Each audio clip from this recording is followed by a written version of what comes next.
Hello, welcome to Cat Mama Tarot. Thank you so much for joining me today. Apologies for the weird light.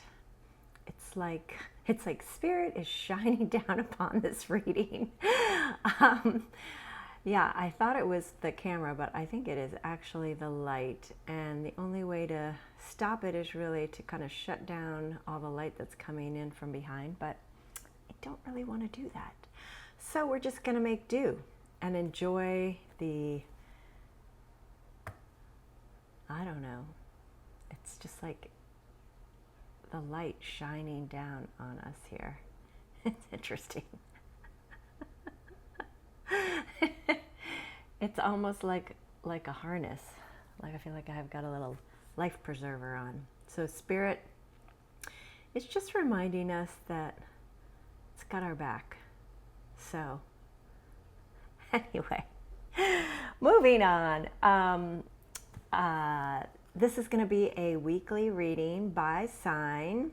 Timestamps are below. Watch for your sun, moon, rising. Something that I really enjoy doing is watching for each, if you know your chart and you're so inclined, I really enjoy watching each of the different signs, not even in any particular order, just kind of what I want to watch, the order I want to watch it in. But I do it to get some insights for each different part of my chart, which speaks to a different part of my life. So that's kind of fun too.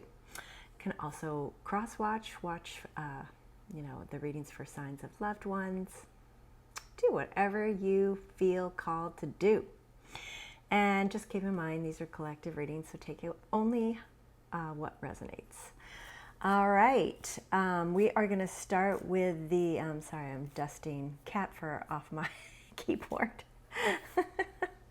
Okay, a few distractions I'm finding. So perhaps you are feeling distracted on this Monday. It is May 18th, by the way. I keep forgetting to mention the date, although I do have it in my title. So figure it's covered somewhere.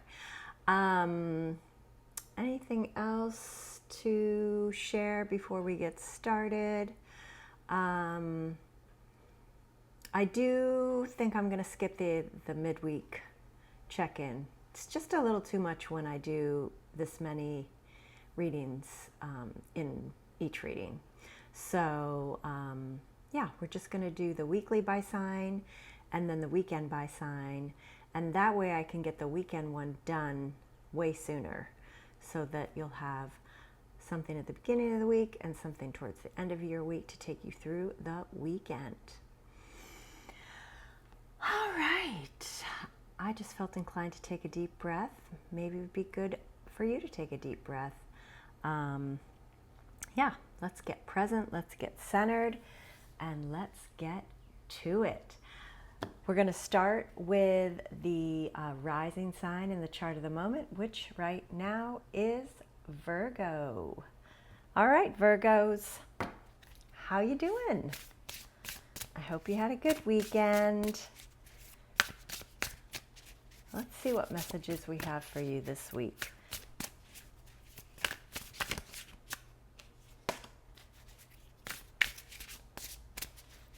I'm going to start with an oracle card. I guess I didn't mention this in the intro. All right, we've got it. Doesn't matter. I'm a little all over the place. Apologies. Ooh, beautiful. All right, well, we're starting with L's playfulness, number 15, and water spirit manifesting dreams. And that's number 46. So the first message I'm getting for you Virgos is that in order to manifest your dreams, you're being called for some playfulness, to really kind of take a playful approach to navigating your life right now, right? Try to get into that playfulness. Try to find opportunities for playfulness. Get playful, Virgos. All right, let's see what tarot messages we have for you this week.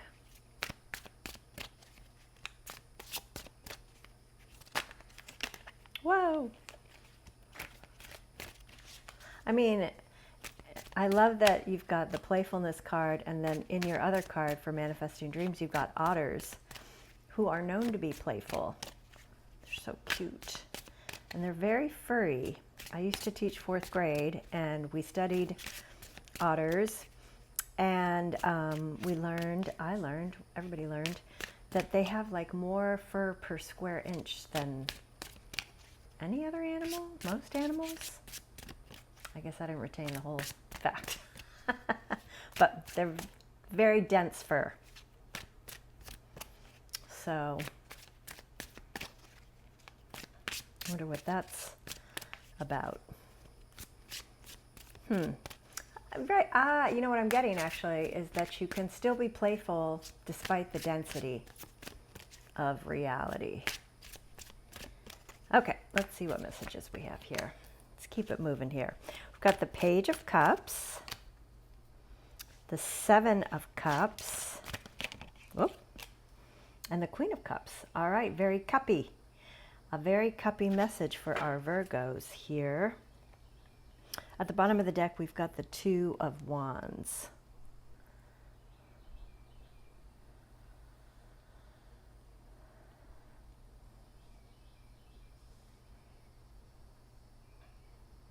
Okay. All right, so what I'm getting here is I'm going to start with the 7 of Cups here because this could be presenting a bit of a challenge right now. In that you could be, let's see, now I thought I found a nice spot for that. There, that's a good spot. You could be facing many options, right? You could be needing to make some kind of choice to really manifest your dreams or move towards manifesting your dreams. But there might be a number of options before you and you're feeling a bit confused by the number of options or by the myriad options that are in front of you and not sure like which one to take, what's going to best serve you, what's going to be your best choice in the situation.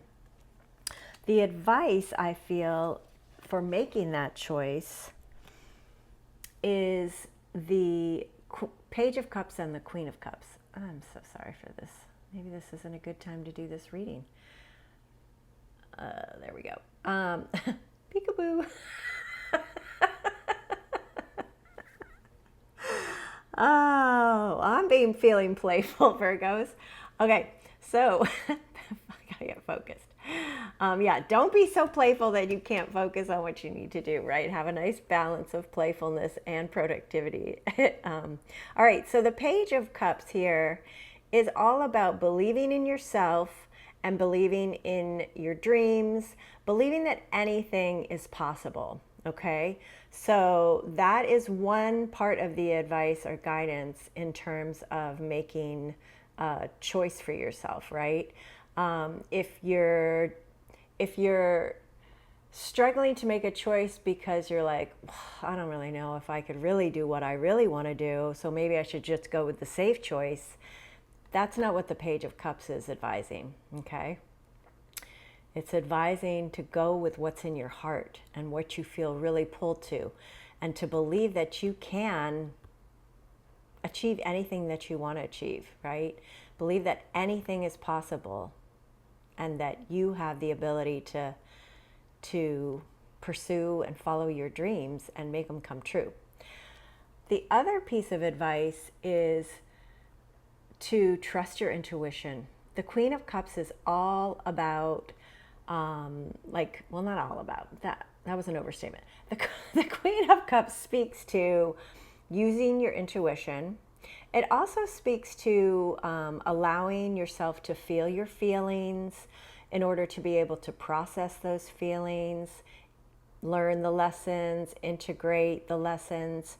So the Queen of Cups emphasizes the importance of honoring your feelings, which again, the way that I'm saying that, right, it's like honoring your feelings, getting into your heart space. What is it that you really want, right?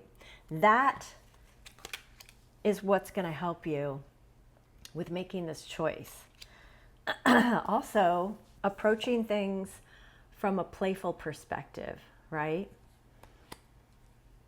The other thing here, we have at the bottom of the deck, the Two of Wands. That's our underline.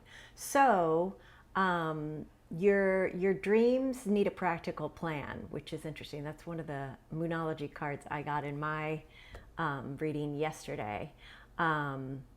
So really this whole reading is about manifesting your dreams and kind of some steps to take in, and some and an approach to take as well in manifesting your dreams, which is a playful approach, which is a getting into your heart space, believing in yourself, believing that anything is possible, believing whatever you want, like what you feel pulled towards, what you really, what's in your heart is possible and is the right choice for you, okay? So trust your intuition, trust what your heart is telling you. If you need to process some kind of emotions as you're going through this process, and allow yourself to do that, take care of yourself, nurture yourself. And then once you've made this choice, start making a plan of action for how to get there. Oh, we've got one more card for you, Virgos.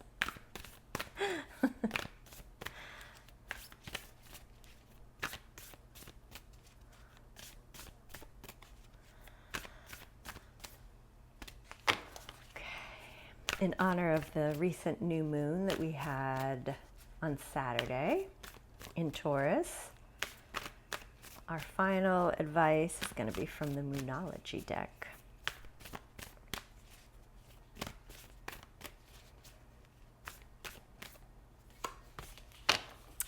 Just one, Virgos. Just one.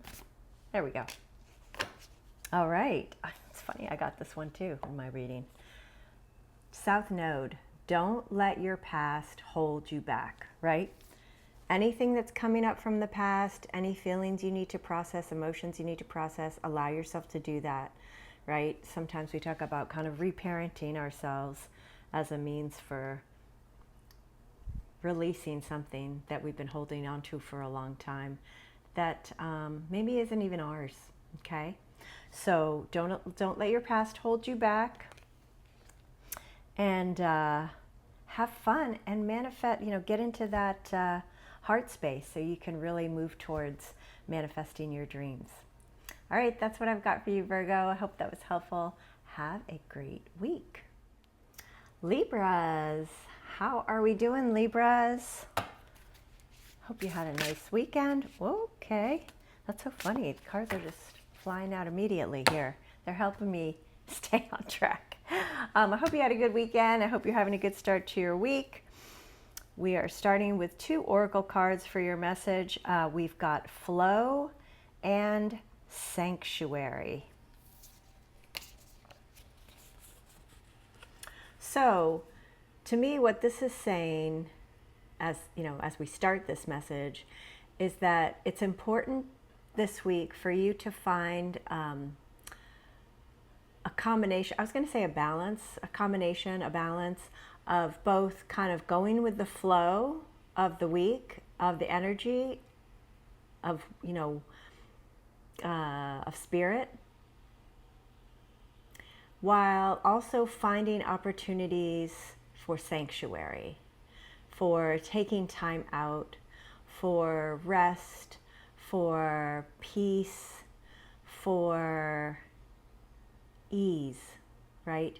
To create a space of sanctuary for yourself, or to go out in nature and find sanctuary in nature perhaps, but finding sanctuary during the week while also allowing yourself to go with the flow of the energy this week.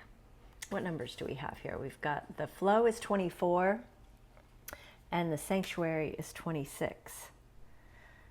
So 6s I usually think of as, 2 and 4 breaks down to a 6. So 6s I usually think of as balance.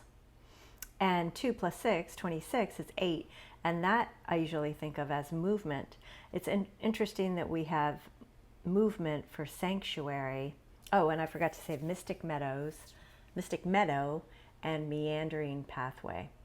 So perhaps you're being called to find some balance in your life by following a meandering pathway that takes you to a sanctuary, right? That's another message here. Okay, let's see what tarot messages we have for you, Libras. Yeah, the other thing I'm just getting as I'm looking at these cards is that it may be that the pathway to a place of sanctuary for you is one that is not a direct path, right? So it does kind of require that you follow your intuition, that you follow where you're being guided by spirit, that you follow that flow. And by doing so, it will take you to this lovely place of sanctuary.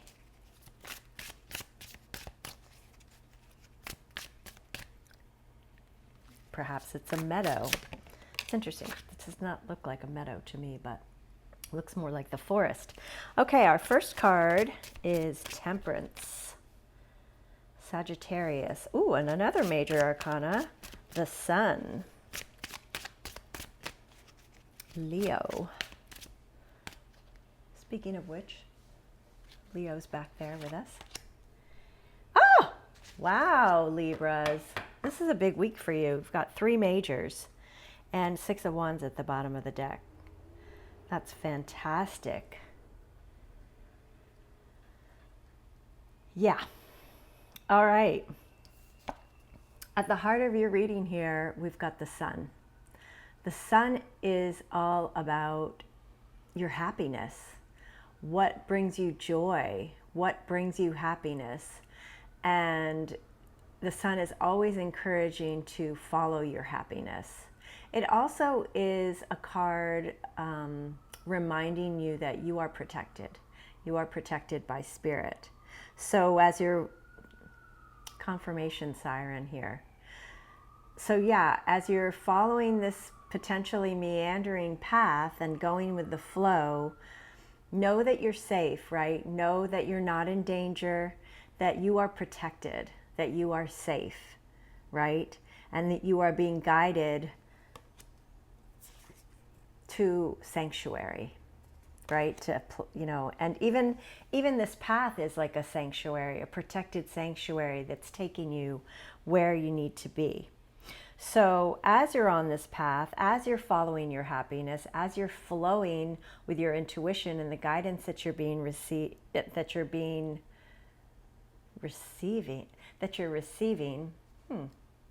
the guidance that you're being provided, the guidance that you're receiving. I don't know why I was mixing those up together, but patience is called for. Let's go over here. Patience. Again, trusting that spirit has your back. Balance, another card of balance. This is also a card of healing, of alchemizing, right?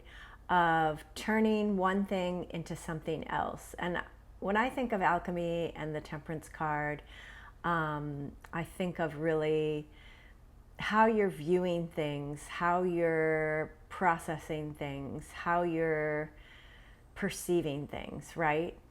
And that's something that we have control over. It's not always easy. You know, a lot of things are simple, but not always easy. So, you know, you can see something that might be initially seen as negative or experienced as negative. You can see it as an opportunity for learning or growth or evolution, right? Or another example is, let's say you were rejected in some way from, like, maybe you didn't get a job or maybe you got laid off. That you can see that, even though that's not fun and that can be hard and etc. You can also just see it as, or another way to see it. I don't want to say you can just see it because like I said, it's not always easy. But another way to see it is as spirit redirecting you away from something that wasn't going to be great for you and towards something that's going to be better. So we always have that ability to alchemize something, right? Turn something from a negative into more of a positive, or see the positive in negatives.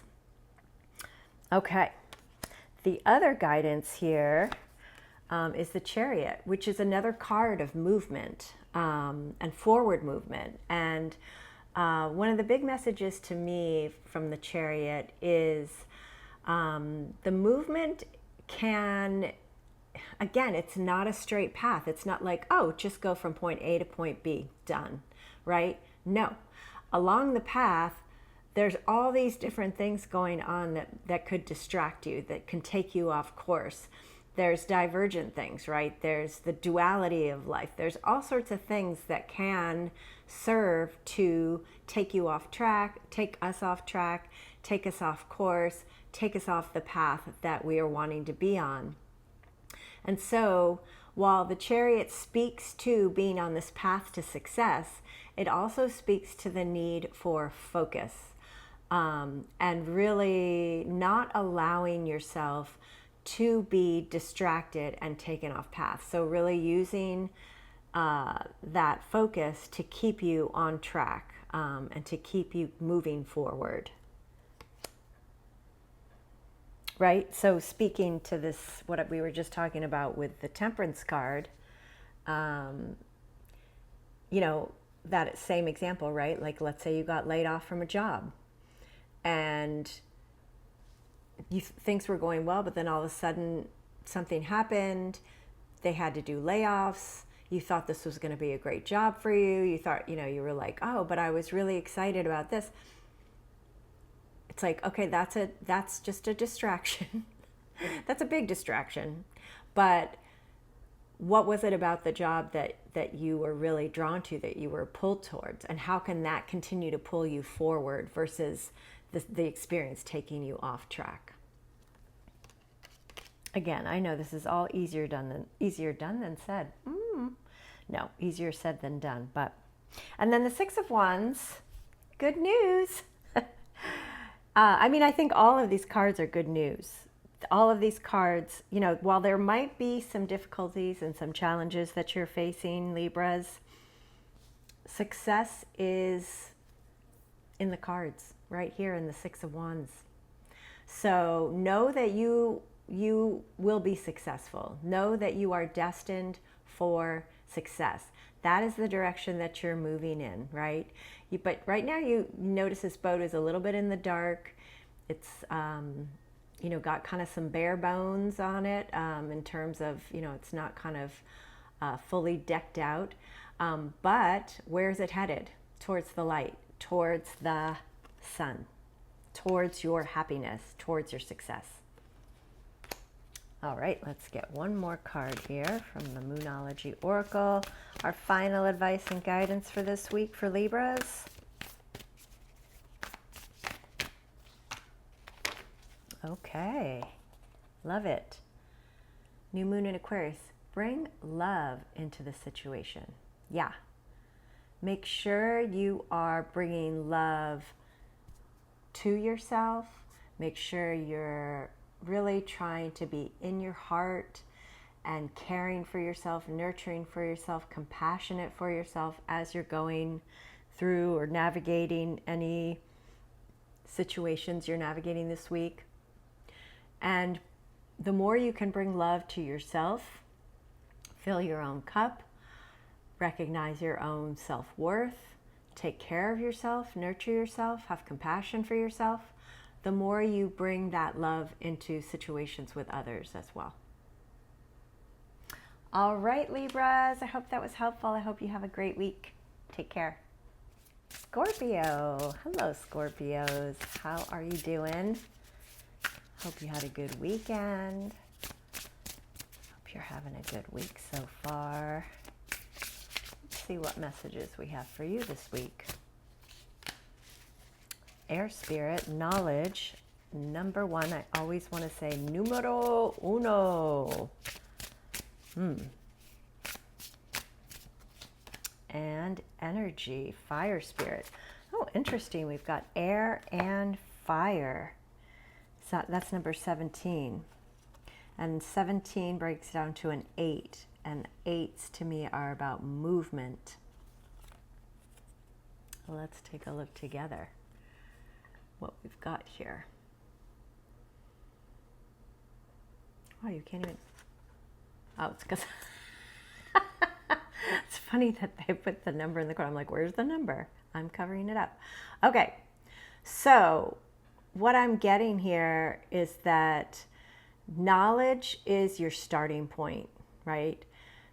Knowledge, getting whatever knowledge you need to move forward, and your fire spirit, your energy is actually what's going to take you forward, right? That is like the spark. That is the inspiration. That is the energy you're bringing to whatever situation or situations you're navigating this week, Scorpios. So you're being called to focus on the knowledge that you need to kind of move forward with whatever you're feeling inspired by right now. Whenever I see that swan boat, I think about the spirit animal card, the swan card, which advises it's time for a deep dive, right? So it might be time for you to kind of go deep and dig in to get the knowledge that you need to move forward and to be kind of manifesting whatever this is that you're feeling inspired by. Okay, I don't feel like I'm articulating that very well, Scorpio. So I don't know if that's something coming up for you this week that like it might be a little bit challenging to articulate what you're trying to do or where you're trying to go, and by really digging deep in, doing some research is what I meant to say. That might help you figure out how to articulate what it is that you're trying to say, or how it is that you're trying to present something. Okay. But it's interesting, right? Because air actually, like if you've ever built a campfire, part of what you need the fire, obviously, but usually it needs oxygen to breathe life into that fire, right? And so that's what's needed to breathe life into this passion, into this idea, into this inspiration, is the knowledge. So doing the research, getting that knowledge that you need to move forward. Okay, we're starting with the Emperor here. Beautiful. It's our Aries card, the Sun, and the Queen of Swords. Wow, a lot of people are getting, well, I mean, you're the third reading so far, but everybody's been getting quite a few major arcanas. So this could be a big week for many of us. All right, so we've got the Emperor, the Sun, the Queen of Swords, and then the Fool at the bottom of the deck. So something is, calling to you, Scorpios, right? You've got this fire spirit, this energy, right? Something is pulling you in a particular direction, and it's something that is speaking to your happiness, to your joy, right? By moving towards whatever it is that you're being called to or pulled towards, right? And gathering the necessary knowledge, doing the necessary research, you're going to be moving towards something that's going to make you very happy. And you're being encouraged or guided to really step into that, right? To take the lead and do what's necessary, be proactive to make this happen, okay? You also want to be taking a balanced approach to this. And perhaps this is what you're being called towards, is some kind of leadership position. And if so, this Emperor is just, putting a stamp of approval on, yeah, you are ready for this. So that's a message for some. So what I was about to say is, as you step into your power, as you, go for this, as you are, really taking action and deciding to make something happen, you want to also be doing so with a balanced approach, right? So a balance of proactivity, a balance of action and building and creating with an openness, a receptivity, a nurturing, a caring for, recognizing that you might be birthing something new and caring for that in the way that you would care for a newborn child, right? With care, with kindness, with compassion.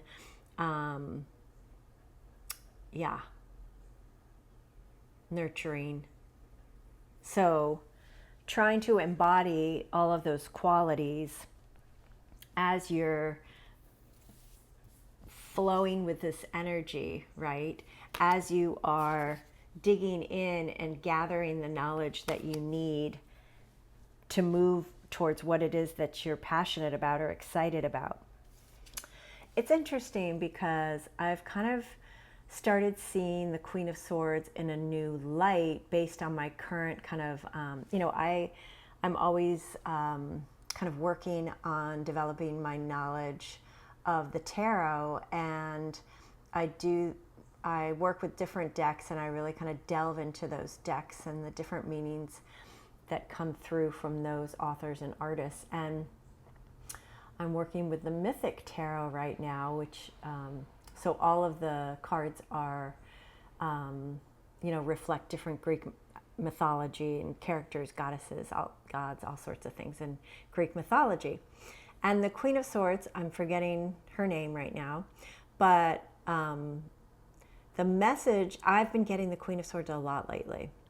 And the message really of that Queen of Swords, and I'll talk about other messages too, but so one message of the Queen of Swords is to not get too caught up in your your idealism. And really what I mean by that is to let go of perfectionism. Okay, so as you're doing your research as you're doing your research, gathering knowledge that you're being inspired to pursue, right? So that gathering the knowledge that you need to pursue what it is that you're excited about, to like follow this calling, to move towards your happiness, right? As you're stepping into your power and you're like, I'm going to make this happen, right? It's important that you don't expect the path to be perfect. Don't expect everything to be perfect. Don't expect everything to look a particular way, right? There's that balance coming through again, right? To be open to what comes, right? It may not look exactly as you envisioned, but it may be even better than you thought, right? So maintain a sense of openness and receptivity. There's like double encouragement to do that here as you are moving forward. Other aspects of the Queen of Swords, or other qualities of the Queen of Swords, are like she has been through a lot of experiences, and a lot of them have been challenging. And so she, as a result of those experiences, she has gained a lot of knowledge, and she applies that knowledge. Therefore, it's serving as wisdom, right? So that's another message here, is to use your previous experiences and what you've learned in your past experiences and apply that learning as you're moving forward. See things clearly, see the truth of things, and also maintain a sense of humor is another message of the Queen of Swords, right? So don't get too uptight, don't get too caught up or ensnared in the need for perfection, right?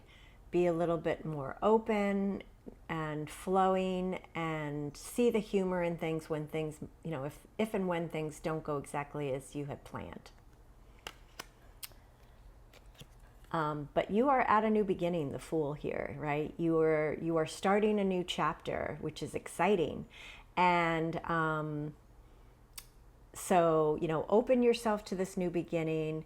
Be willing to take some risks, and have faith in yourself. The Fool is all about taking a leap of faith on oneself. So, yeah, it's looking like a good week here. Let's see what Moonology messages we have, or just the final advice and guidance from the Moonology deck here.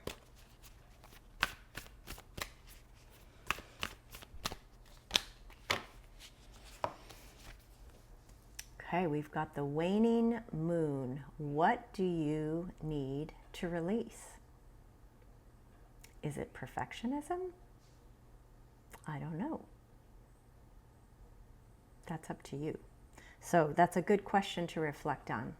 Or maybe the answer just came to you right away. But yeah, consider what you need to release to allow yourself to really move forward with this energy that you've got, to move forward and get the knowledge, apply what you've learned while also gathering any additional knowledge you need so that you can move towards your happiness and achieving that which you desire.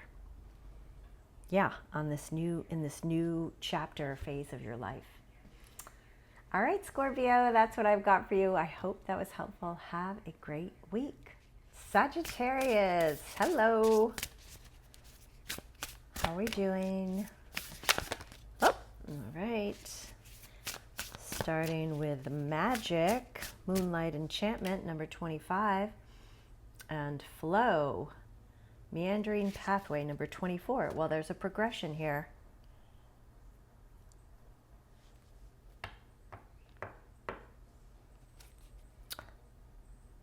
Enlightenment is at the bottom of the deck. I haven't looked at the bottom of the deck for anybody else, so but I was called to look at that. So enlightenment is also at play here.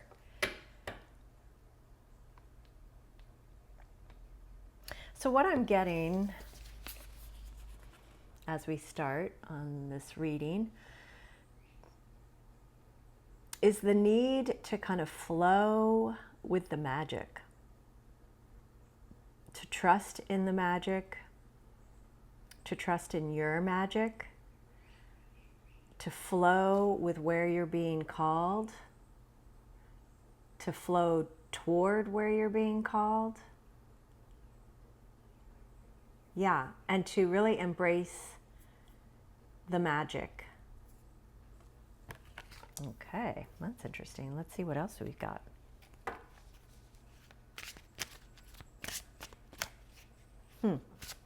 I'm noticing the wolf in the magic card howling at the moon. And wolves, they live in packs, but this one is alone, right? So you could feel kind of like a lone wolf right now. And maybe you're calling out, like maybe you're seeking your pack, your tribe. Either that or you're kind of leading the pack somewhere. You're kind of out in an exploratory phase. Those are the different messages. So see if any of those resonate for you.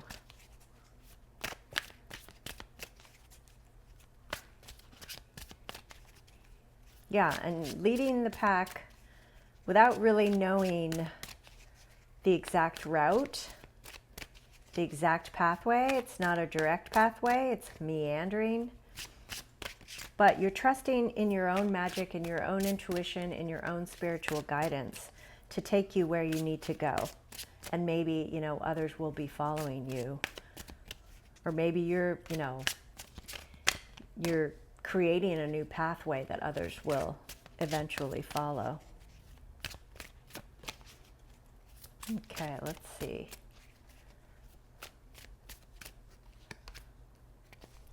Yeah, well, you've got the Fool here, so you are in a new chapter here. It's a new phase, a new chapter, a new beginning. Four of Swords and Three of Wands.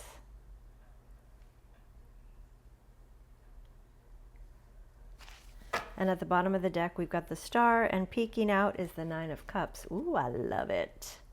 Okay, well, everybody has been getting at least two majors, so Big week here, people. All right, so what I'm getting here, in addition to what I've just been talking about, as you are embarking on this new chapter, this new phase, this new path, perhaps, the Fool, it's really important that you make time to rest. You know, oftentimes when we're, sorry, this light is driving me crazy. When we are starting something new, closing something out and starting something new, we often just kind of jump to the next thing, right? For example, let's say you quit a job, or you got laid off from a job. Let's say you quit a job, and then you have another job, or you have another work opportunity that is next. Instead of jumping right out of one thing and into the other, you're really being encouraged, and I think, you know, this is good advice for all, if and when possible, because I know it's not always possible, to take time out to rest in the in-between, right? To really take the time to kind of reflect on and kind of close out the prior experience, so that you can take that reflection and bring it into the new, right? For example, if you know you're leaving one job and you're starting a new job, you know, reflecting on that experience in that job. What did you enjoy? What did you not enjoy? What did you learn? And how can you bring the things that you enjoyed forward? How can you leave behind the things that you did not enjoy? And confirmation siren. And again, you know, the other thing the siren's telling me is that, like, don't be in too much of a hurry to leap into the next thing.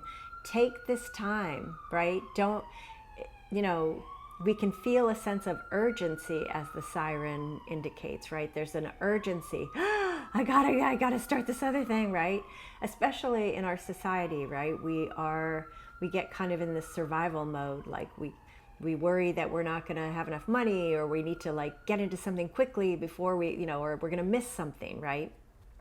But allow that siren to quiet down. Allow yourself to quiet your mind, to get into a quiet space, maybe to, you know, take a vacation, a staycation.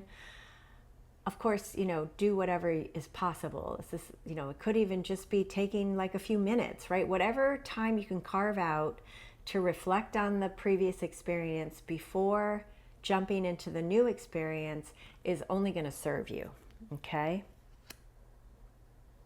And it's gonna help you flow more easily into this next phase. And it's also gonna enable you to do so in a way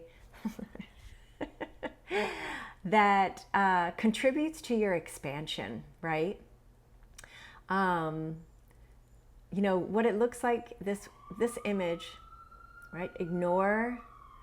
Ignore the sirens, right? Because they may keep going off in your head, right? Like, oh, I got it, But another card here, it's interesting because this card is a unique depiction of the Three of Wands. She's planting seeds, right? She's planting the seeds that, you know, for what it is that she wants to cultivate, right? And this is going to lead to her harvest, right? So what is it that you want to plant? What is it that you want to nurture? What is it that you want to cultivate that's going to create this abundant harvest for you, right? That's going to expand your world. That's what you want to be focusing on at this point in time. And at the heart of things, like your focus, you want to hold on to your faith, hold onto your dreams and let those lead you. You know, really tap into what it is that you want to create, right? What is it that you dream of doing, right? Or being or becoming? What is that North Star guiding you? Okay. It's really important to believe in your own magic, to trust that you can create, cultivate the life you want. So taking the time out not only to reflect on that prior experience, but to reflect on what it is that you want, right? And the card that peekabooed, the Nine of Cups, is about wish fulfillment, right? So what does wish fulfillment look like for you? What, if you could have the life that you wanted, that you desired, what would that look like? Spend some time reflecting on that. And then start planting those seeds as you embark on this new chapter. And trust the flow. Trust where you're being called. Trust in your magic. Have faith in your dreams. Anything is possible, as long as you believe it. And then start taking the steps in that direction. It's exciting, Saggies. All right, let's see what final advice and guidance we have here for you.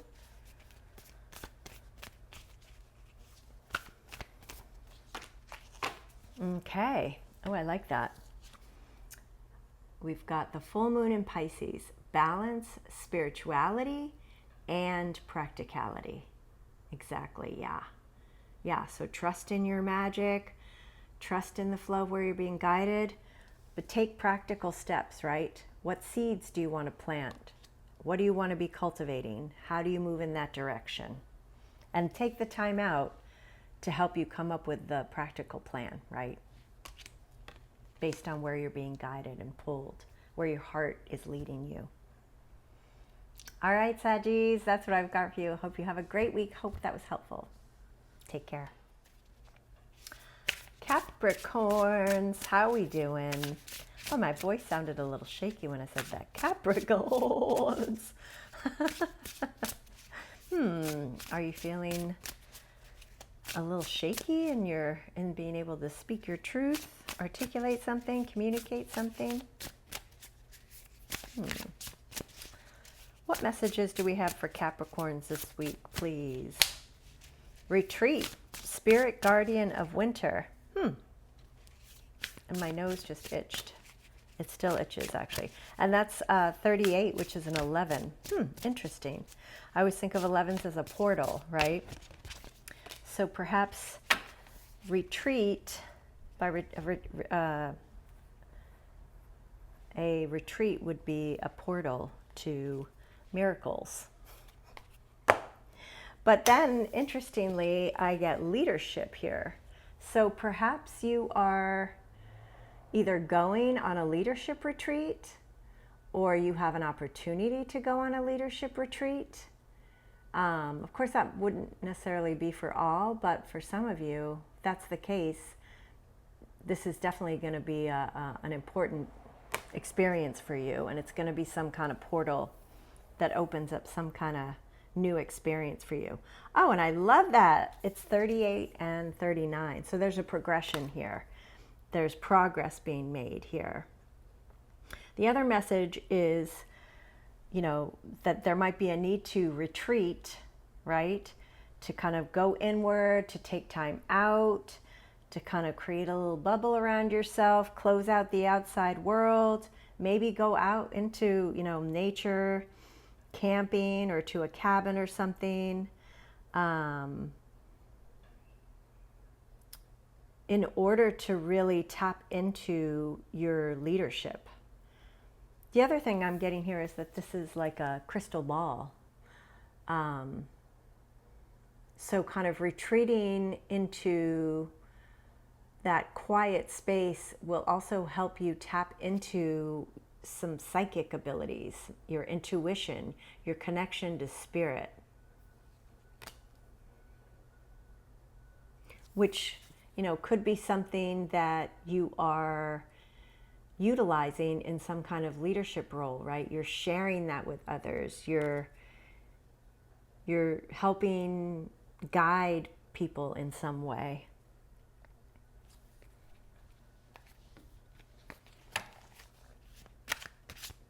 And that's stag spirit, by the way. I didn't say that.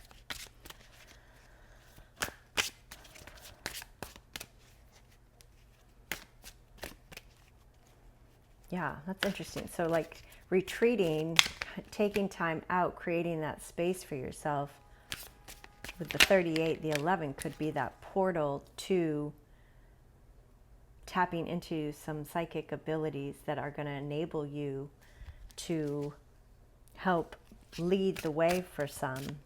And that's a 39, which breaks down to a 12, which breaks down to a 3, meaning that you've got support in this.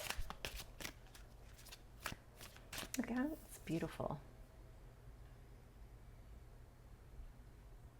Right? To come into a place of kind of spiritual leadership, it really feels like it's reflecting that. Okay, well, I accidentally turned off the camera as I was talking about the tarot cards.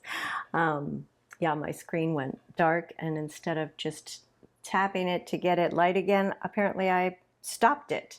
So, what I was saying, Capricorns, is that you're the first sign so far who doesn't have any major arcana cards. And so while the oracle cards kind of feel to some big things happening, maybe they're kind of happening in the backdrop, because the tarot cards are kind of speaking to kind of what you'll be facing just kind of on a day-to-day basis this week. And I'm not saying every single day, but you know what I'm saying.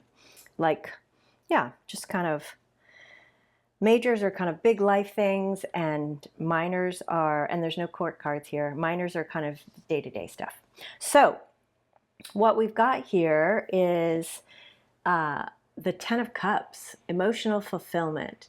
So this is at the heart of your reading, right? This is perhaps what you're focused on right now, Capricorns, is wanting or desiring emotional fulfillment and really kind of contemplating how you can find that emotional fulfillment. Or perhaps you are feeling in this place. Perhaps you're in a place of emotional fulfillment where things are feeling pretty good right now.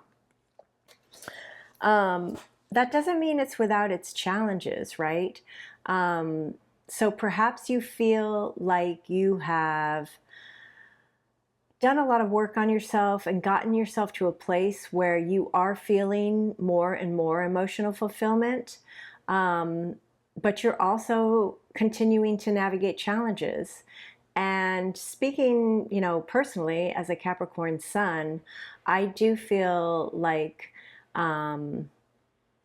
something that I'm kind of realizing is that despite how much work we do on ourselves, despite how fulfilled we feel and how good things are, and we, you know, like how spiritual you may feel or kind of in tune with things or kind of on the right path, we still live on Earth. That feels a little challenged. Channeled. We are still living on Earth, and that means we still face challenges, right?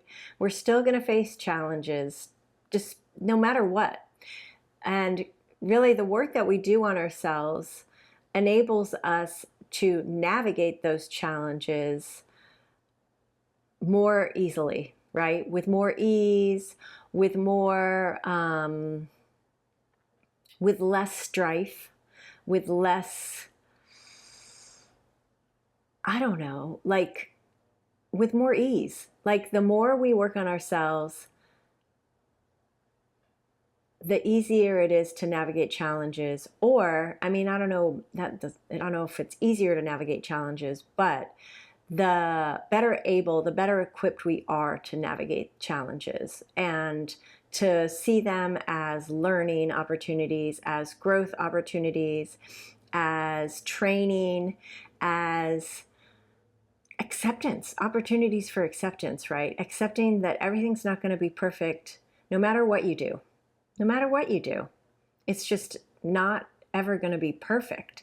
So the more we can accept that, the more we can actually face challenges in a way that's going to help us move forward and progress and grow and evolve and just not get knocked down by anything that we're facing with or dealing with. You've also got 2 aces here. I love that. So really speaking to new beginnings, new material beginnings, new opportunities to plant seeds, to create and cultivate abundance for yourself. And this is going to be based on some kind of new idea or new inspiration, or following, like starting on a path towards something that you're feeling inspired by, because you've got 2 gifts here from Spirit: a material gift, Ace of Pentacles, and a spiritual gift, the gift of insight or ideas, a spark that's going to ignite something that's of interest to you.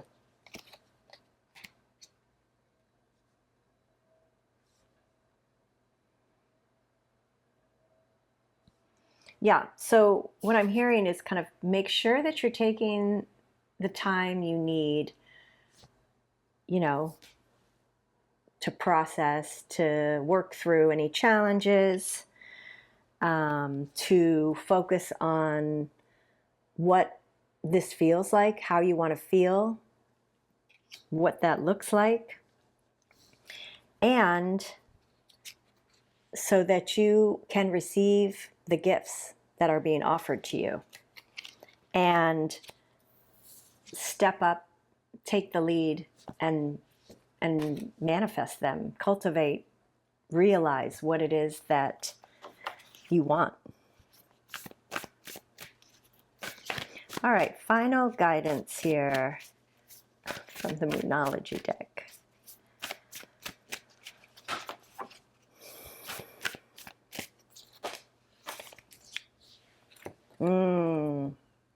Surrender to the divine, full moon. Yeah. The more we can surrender to the divine and accept what is,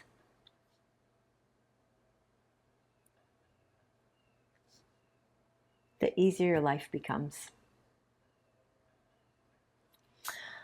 All right, Capricorns, that's what I've got for you. Hope that was helpful and hope you have a great week. Aquarius, how are you doing?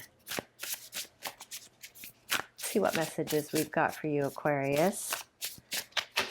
Hope this finds you well. Okay, we start with Foggy Bog, Patience, number 18, which breaks down to a 9. So at the end of something here. So there's a need for patience to see it through to the end. And at the end, you'll be finding some sanctuary, a sanctuary. What number is that? 26, 8. Yeah. Patience will help you move towards a place of sanctuary, right? Or through patience, you can kind of create a sanctuary for yourself as you kind of see this, whatever it is for you, this situation or this experience or this chapter of your life through, I kind of lost my train of thought there. Patience will allow you to see yourself through to the end of this in a place of sanctuary, right? Creating a sanctuary for yourself based on patience that will allow you to kind of move forward and close out whatever it is that that you're closing out.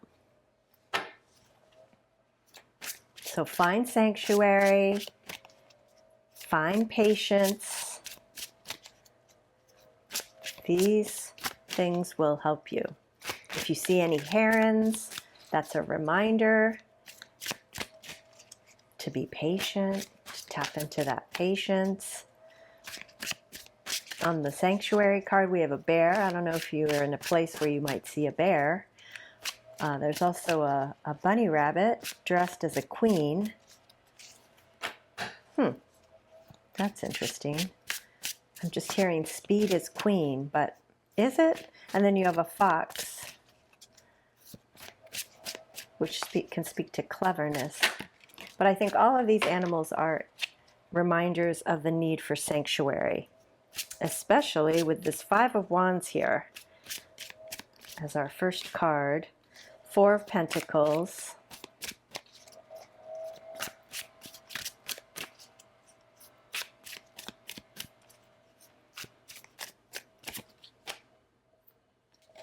And Queen of Swords. And at the bottom of the deck, we have the King of Swords.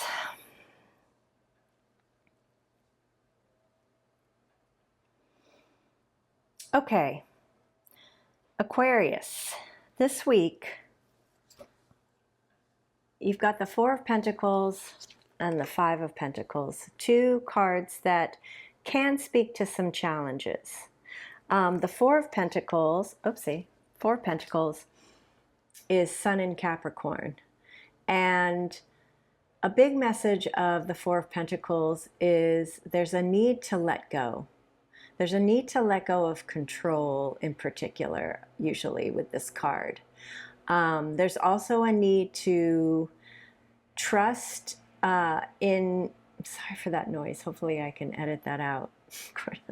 I'm running into a lot of challenges today in this video. Trust in the abundance of life is what I was trying to say here.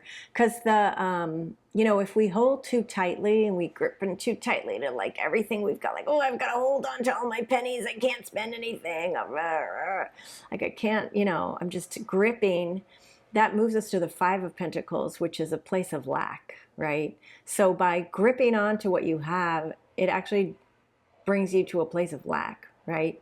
So we want to avoid that by releasing and letting go of control, of, you know, I think you want to be conscientious in terms of how you're spending money, potentially frugal, but you don't want to be tight. You don't want to be gripping. You don't want to be clinging, right? You want to be more in flow with things, right? And in order to be in flow, that often means we have to kind of release the reins of control. This is particularly true if and when you face any kind of conflict or challenges this week. Sorry, there. The Five of Wands speaks to conflict, speaks to challenges, but it can also speak to learning and growth through challenges, right? Kind of going through different exercises that may be difficult or challenging or stretching you for the purpose of growth and development and learning and evolution, okay? So if we can flow more with life, be more in the flow of things, let go of control, and then approach or navigate any kind of challenges that we face in a way where we see them as opportunities for learning or growth or development, that's really going to allow us to move forward in, you know, in a way that's going to be beneficial, right? This is going to require, you know, patience.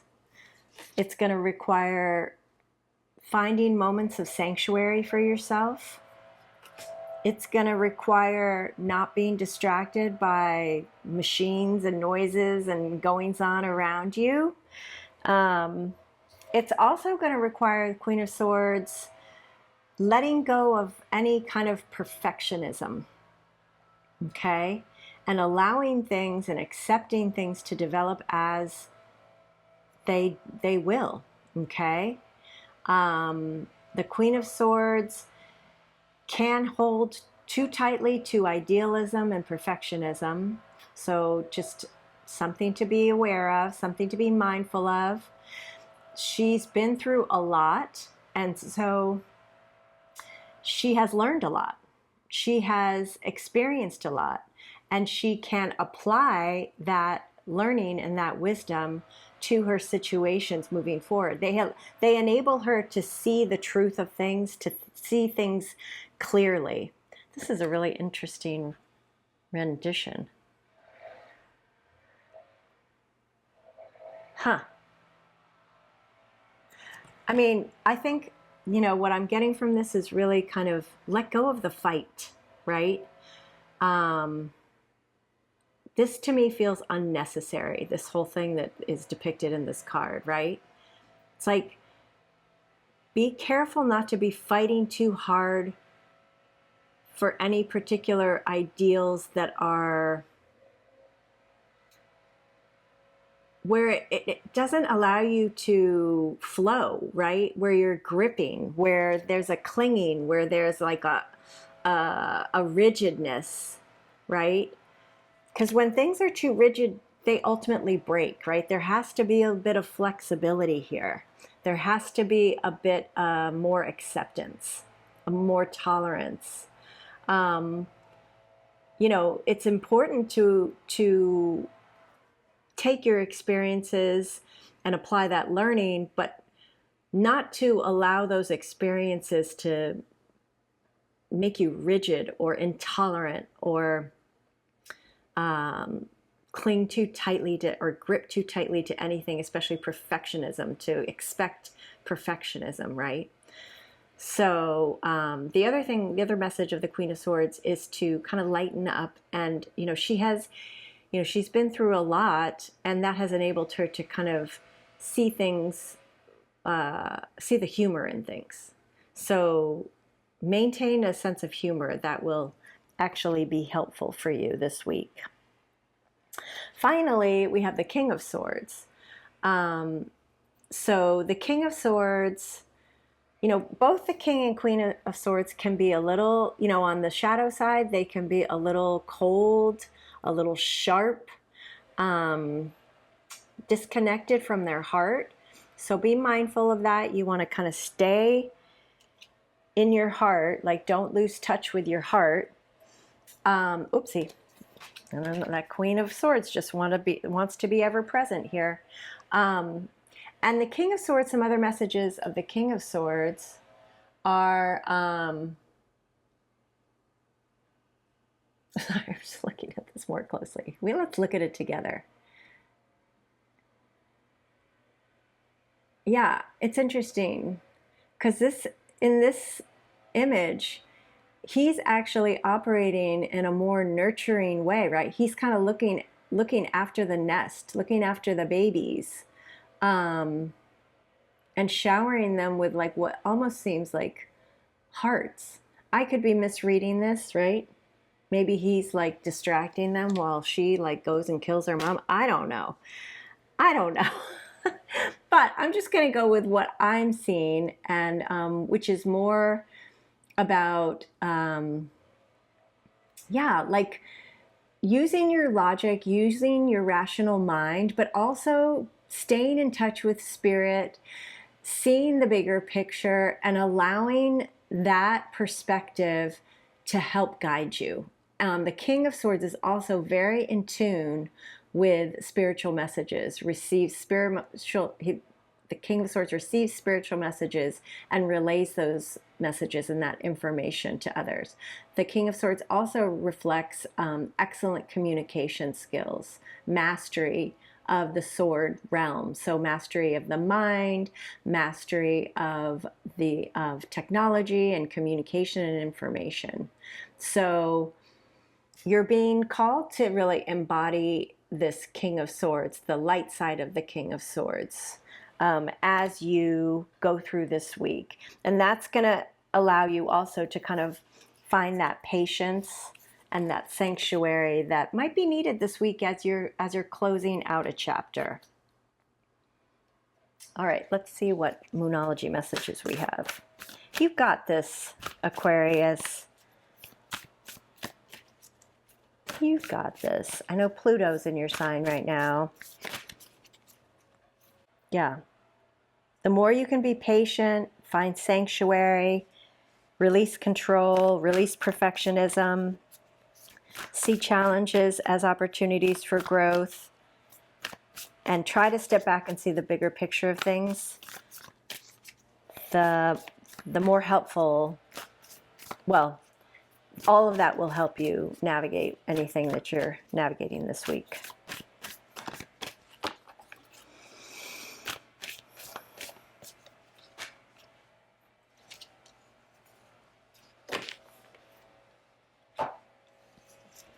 We've got new moon in Leo. Confidence is your key to success. Now, interestingly, this came in reversed. So I'm going to take that as part of the message, in that you don't want to be overconfident, right? You don't want to be too prideful as you move through the week, right? Again, like that kind of feels like it's speaking to that, gripping of control, right? You want to have a balanced confidence. You want to have, the lion is reminding me of the strength card. And the strength card is all about self-awareness, right?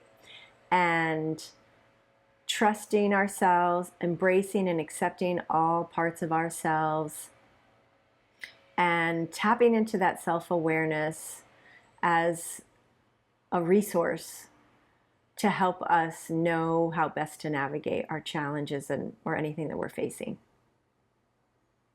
Yeah. And the more you can kind of embrace and accept all of yourself, the more you can have like that true confidence that comes from a place of love and compassion versus power, if you know what I mean. All right. That's what I've got for you, Aquarius. I hope that was helpful. I hope you have a great week. Pisces. Hello, Pisces. Let's see what messages we have for you this week. Ooh, we start with Wood Nymph, Beauty, number 52.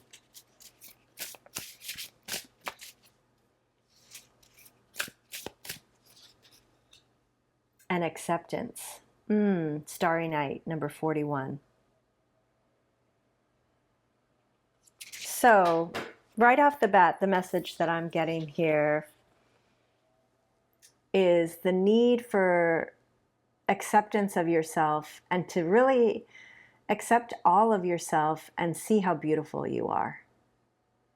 See how beautiful you are on the inside and the outside. That's a lovely message.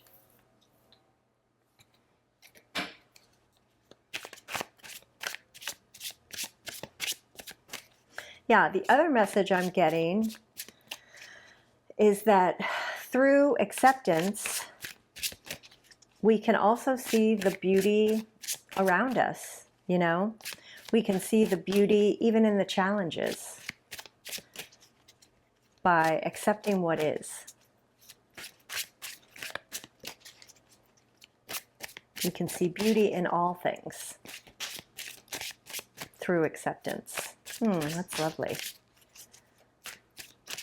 Okay, we've also got the Knight of Wands, the Queen of Swords. Wow, she is ever present lately. And the Hermit, along with Strength. Beautiful.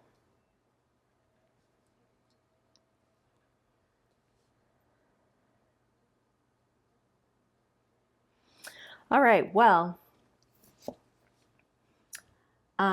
as I've been saying in other readings, the Queen of Swords, I've really started seeing this card in a different way lately. And I feel like the Queen of Swords speaks to the importance of letting go of perfectionism and not holding too rigidly to idealism. Because when we are, or when we become rigid or hold too tightly to a particular idea of something, you know, of how something should go, of how somebody should be, of how we should be, of how we should look, you know, the list is endless, right? If we're holding too tightly to some notion of how something should be or what something should be like, it gets in our way. It gets in our way. And it ultimately results in us kind of rejecting what is, right? So it's really important to be mindful of that potential, that potential perfectionism, or that that perfectionist lens on something. Okay. The other thing that the Queen, or some of the other things that the Queen of Swords speaks to, are seeing the truth of things, right? Seeing things as they really are. Also maintaining a sense of humor despite whatever is going on, right? The Queen of Swords has gone through a lot of experiences, many of them challenging, and so she sees the truth of things. She has learned a tremendous amount and can apply that learning. She sees BS from a mile away and can cut through that in a dime, on a dime. And so these are some of her strengths. I think I also said she has a keen sense of humor. But on the flip side, you want to be mindful of being detached from your heart, right? You want to make sure that you're staying connected to your heart space, because the Queen of Swords can be harsh or sharp or cold if she's not kind of mindful or kind of disconnected from her heart. So, you know, perhaps some kind of holding onto perfectionism or idealism or some kind of rigidity could be getting in the way of acceptance and of really seeing all the beauty that's around you.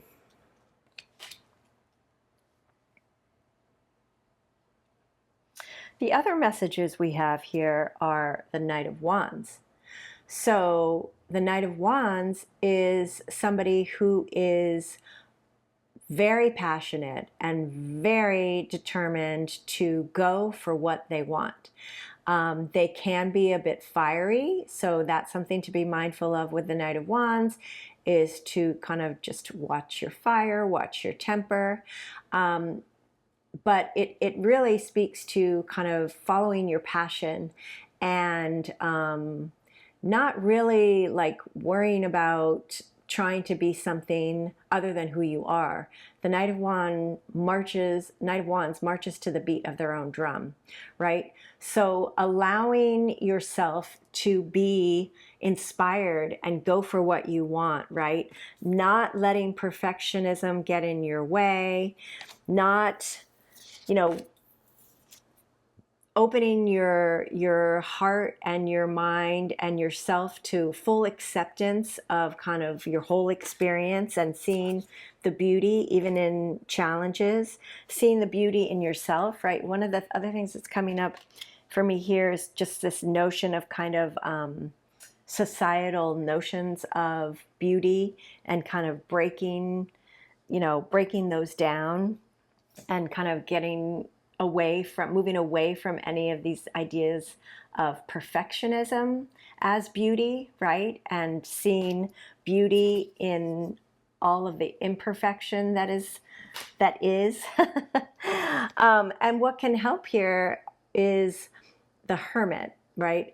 Going inward, removing yourself from the noise, from the din, from, you know, whatever is going on around you, right? Closing that laptop, getting away from your desk, getting away from your office, getting away from your family, maybe getting, you know, whatever it is for you, just removing yourself from the goings on around you so that you can go inward and so that you can find that light within yourself, that North Star, so that you can tap into that internal wisdom that is going to help guide you, that's going to help you, if you can see this, you know, cross over that bridge, cross over that bridge and get to the other side, right? Get to something new here. Also key, and what the, you know, that taking that time out can also help you develop your strength of character, I'm hearing. And really, the reason I say that is because the strength card really speaks to self-awareness and kind of the art of mastering oneself, right? Not controlling yourself, but really truly understanding all parts of yourself and accepting all of yourself as perfect in its, you know, like we're all perfectly imperfect, right? So it's really important to go inward and embrace all of yourself, right? The strength card is the know thyself card. So get to know all of yourself, and the more we can really fully understand ourselves, the more it helps us kind of navigate life, right? Because we are understanding of all the different parts of ourselves, the light, the dark, you know, and we can make sure that we're embracing those dark parts of ourselves so that they have a place, right? So that they don't come out at times. We don't want them to come out, but they have a place within us. All parts of us belong within us, right? And the more we can accept that, the more ease we can create for ourselves. Our personal understanding really enables us to navigate life more easily.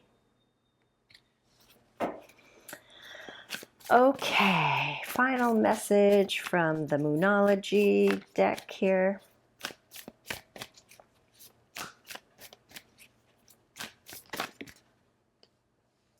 All right, well, this is just a side note because that was a couple cards that came out, but side message here, luck is on your side, Pisces. Woo! Okay, we're taking that. Another side message is, what do you need to release? Okay, but your main message is Cardinal Moon. Be bold and make the first move. Okay, interesting. Yeah. The more you can know and love and accept all of yourself, the more confidence you'll have to initiate what it is that you want to initiate in your life. So be bold, Pisces, and love and accept all of yourself. You are beautiful, and life is beautiful the more you can accept all that is. All right, that's what I've got for you, Pisces. I hope that was helpful. Have a great week. Aries. How are we doing, Aries? Let's see what messages we have for you.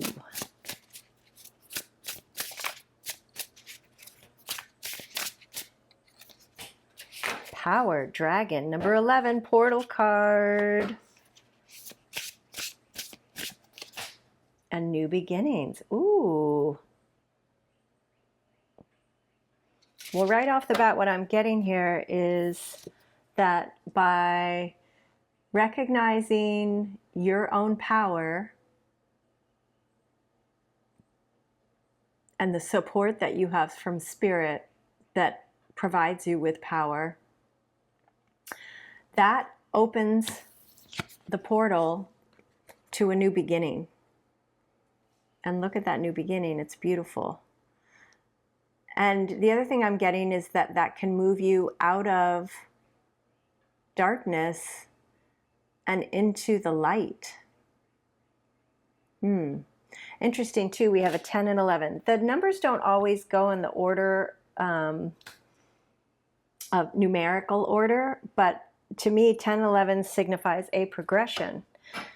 So, right, progressing, like recognizing your power, tapping into the support of spirit, knowing how powerful you are,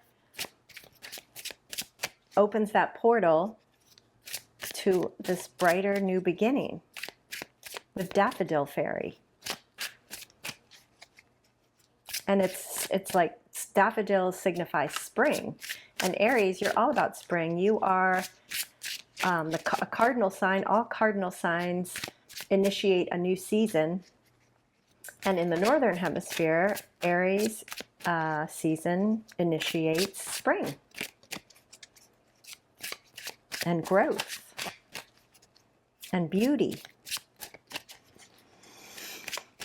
All right, I love it. Let's see what else we've got here for you, Aries. Okay, we've got the Four of Pentacles, the Ace of Cups, and the Six of Wands with the Magician at the bottom of the deck. All right. All right, so I'm going to start with success here. Six of Wands. This card is exactly what I was just talking about, right? It's like they're on this boat in the dark. They're by themselves. They may feel that, they could feel kind of like, oh my God, I'm just all by myself. I have this boat. It doesn't even have sails on it. They could kind of be in a mindset of lack or, just really not seeing. And when I say not seeing, it's like not seeing that they're actually en route to the light, right? They're moving out of the darkness into the light despite not having any sails, because you know who their sails are? Spirit, right? Spirit is the one moving them forward. So even when you feel like you may not be seeing the supports in your 3D day-to-day, you've always got that spiritual support that you can tap into. And Spirit is moving you out of the darkness into the light, into this new beginning, towards the sun. And the sun is happiness. So it's moving you towards your happiness. The key is love. And when I say love, it starts with you. The Ace of Cups is all about, it's the gift of love from Spirit, but it's all about loving yourself, starting with yourself, filling your cup, taking care of yourself, nurturing yourself, valuing yourself, and also recognizing your worth, right? Showering yourself with the love that you deserve. We all deserve love, and it starts with us. The more we can love ourselves, the better life is. And the more we have for others, right? When you fill your cup and keep filling it, it overflows and you have more love to give to others.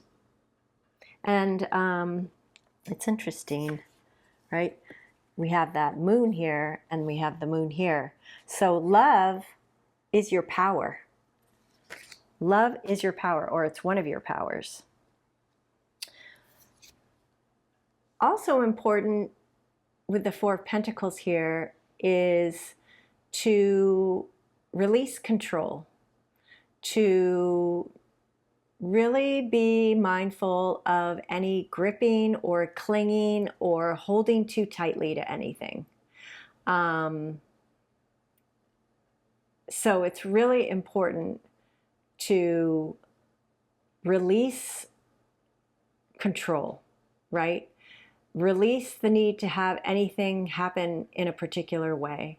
Release any kind of rigid ideals or notions about things. I don't want to specify because it's going to be different for everybody. And that's, you know, the combination of focusing on loving yourself and filling your cup and caring for yourself and seeing your self-worth while letting go, releasing any need to control things, right? And kind of going more with the flow. That's going to help you flow with spirit towards your success. The Magician is here to remind you that you have access to everything you need to manifest your dreams, to create what you want, to cultivate what it is that you desire. So it's really important to trust and know that you have access to all of the resources that you need to be able to create your dream life. I love it. All right, Aries, let's see what Moonology message we have as final advice and guidance for this week.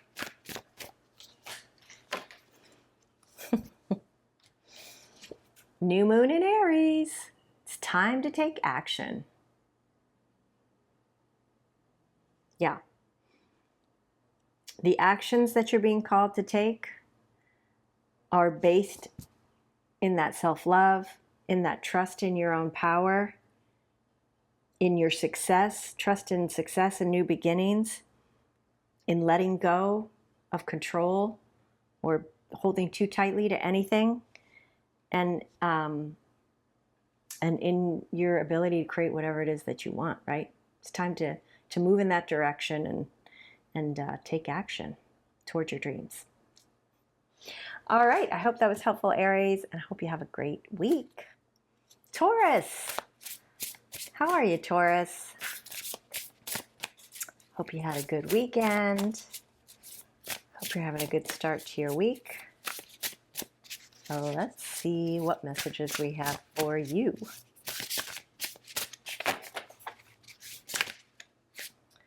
Okay. I love when they fly out like that in pairs because I'm taking two, and that's how many we got. I just love this. This has been happening a lot today in the readings. There's been a progression. So here we have number 37 and 38. We've got Spirit, well, I'll start with 37. Well, the first card that came out was Retreat. Spirit Guardian of Winter, Retreat, number 38. And Spirit Guardian of Summer, number 37, Expansion. So, again, the numerical order isn't necessarily, hasn't been pertinent in these readings because the higher card has come out first in most cases. Actually, I think in all cases. The point is that there is some kind of progression happening here. That's the message of that. And what I'm getting here from these two cards is that by retreating, by kind of going inward, by kind of creating a space for yourself to go inward, to have some peace, to kind of remove yourself from the goings on around you, kind of close your laptop. You know, it's very much reminding me of the Hermit card. That's going to enable you to focus on your expansion, right? Focus on the growth that you have been working towards, right? And focus on kind of what it is, you know, this abundant harvest that's going to come through, right? But it requires some time out, some time for reflection, some time to kind of tune in to what, well, let's see what we should be tuning into before we get too far into the message here.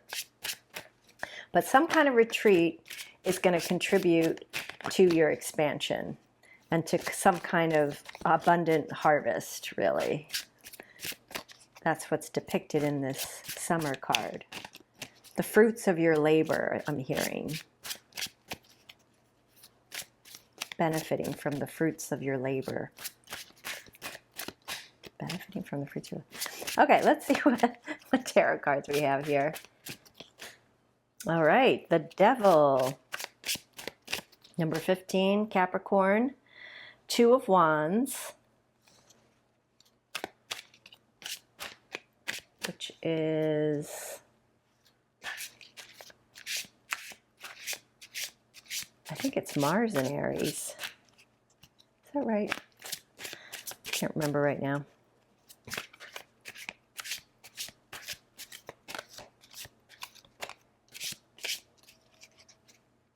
Yeah, that sounds right. Mars and Aries. And the Queen of Cups.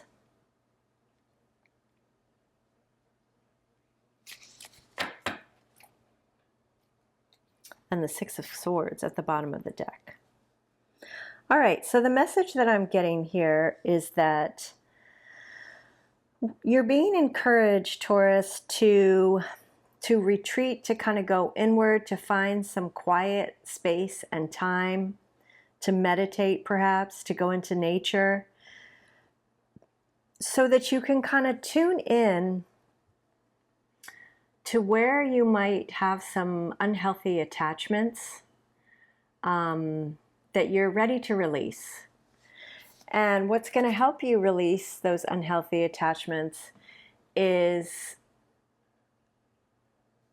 honoring what comes up. You know, if you take time out and kind of to do some personal work and kind of do some inner exploration, it can help you kind of see more clearly where you might be attached to some things that aren't really serving you. And by kind of going deep and looking at the, you know, like seeing what feelings come up, kind of getting to the root of what feelings that come up, allowing yourself to kind of process emotions from the past, honor those emotions and kind of create that safe space for yourself to process those emotions, get at the root, the origin story of those emotions or those triggers, those traumas perhaps. It's going to enable you to actually process the emotions, develop a better, deeper understanding of where they come from so that you can process them, so that you can let go of what's not yours, let go of the pain that maybe you've been suppressing, let go of what's kind of getting in your way that you've, you know, that maybe it has been like coming up in ways that are coming up because it's been suppressed, right? Like that contributes to triggers that you experience. So you have an opportunity to kind of heal some wounds basically here, by getting to the heart of the wound, by, you know, something that I found helpful that, you know, take it or leave it, in doing this kind of thing. And what's coming up for me around these two cards is like parts work, where you allow different parts of yourself to speak and kind of you develop more understanding for what different parts of yourself have been doing and why they started doing that. And, you know, kind of you serve, then these tend to be like parts that developed as children, right? To help us survive, to help us cope, to help us navigate whatever we were facing, and doing that from a child's perspective, the only way we knew how as children. And so by creating a space to allow those different children within you, those different parts that play different roles to protect you, to help you, you know, to cope, to navigate, you know, you can actually work with them, you know, release any of those, you know, reassure them that you are an adult, that you are there, and that you can actually handle some things that they've been handling, these children, like these child parts of yourself, and they can release their grip, or they can kind of let go and let you take the wheel, and as a result you can kind of let go of some things. I am not a psychiatrist, I am not a psychologist, you know, I am I'm an armchair. Like I learn things through podcasts and reading and things like that, and I've, you know, applied some things that have been helpful for me. But, you know, seek some help, some guidance on this if you're interested. But the point being, you know, you're being encouraged this week to go inward, to take some time out to do some healing. To do some healing that's going to enable you to let go and to release some things that are getting in your way, that it's time to release, right? And by being loving and nurturing and caring with yourself, compassionate with yourself through this process, that's gonna help you with the process of releasing these old attachments. And by doing that, it's going to enable you to actually focus on where you want to go, what you want to be doing, and how to get there, and starting to make a plan for forward movement towards what it is that you want in life. And that is going to help you move out of any kind of choppy emotional space, any kind of chaotic emotions, any kind of emotions that take you off balance, take you off kilter. It's going to help you move into more of a place of calm and serenity, which is ultimately going to allow you to expand, right? The Two of Wands is this card of like, okay, here, you know, I've had these different experiences and I acknowledge all that and I'm ready for something new. What is it that I want? What steps do I need to take to get there? And the Three of Wands, which we don't have here, but we have it represented in this Spirit Guardian of Summer card, is all about expansion, right? Of like moving forward into that new world and kind of expanding your world in a way that feels good and right to you. Okay, Taurus. Let's see what final messages we have from Moonology deck here. What final guidance do we have?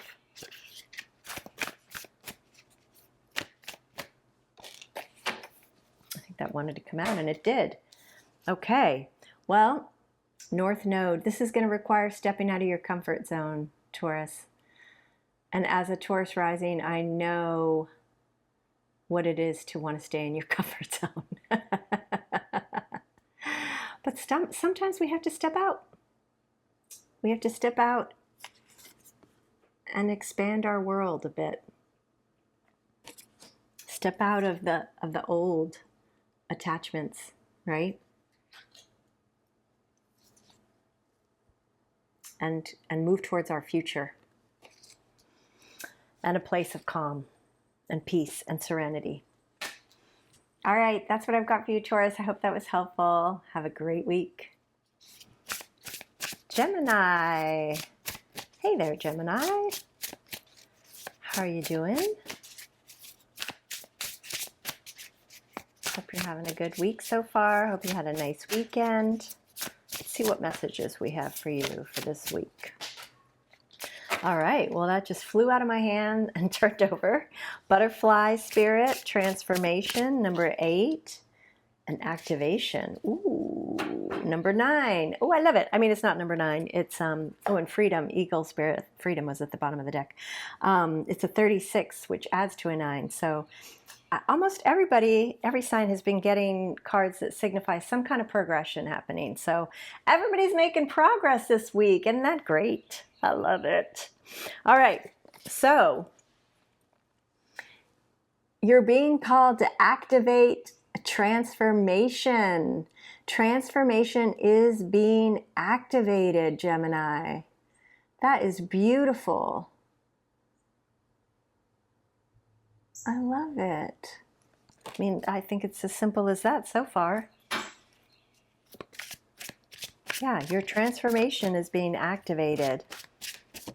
Let's see if you have anything you can do to help activate it, or if it's kind of spirit that's activating your transformation. Well, we've got 2 knights here. We've got the Knight of Pentacles, the Knight of Wands, and the World. All right. So the World is all about closing out a chapter. Ooh, look at that eye in the middle there. It's interesting because the The back of the cards have an eye, but I don't know that I've noticed.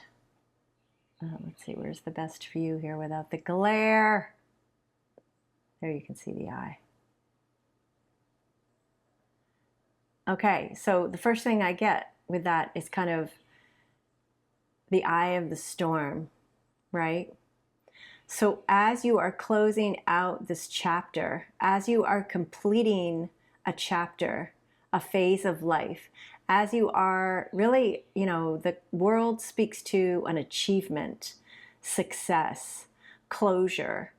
Through the process of this closure, it would be helpful, or I was about to say behoove you, to try to keep yourself in the eye of the storm. So if you're feeling any kind of chaos around you, anything kind of swirling, you know, things moving fast, or just kind of a lot of goings on around you, it would be really helpful to try to center yourself, try to find a place of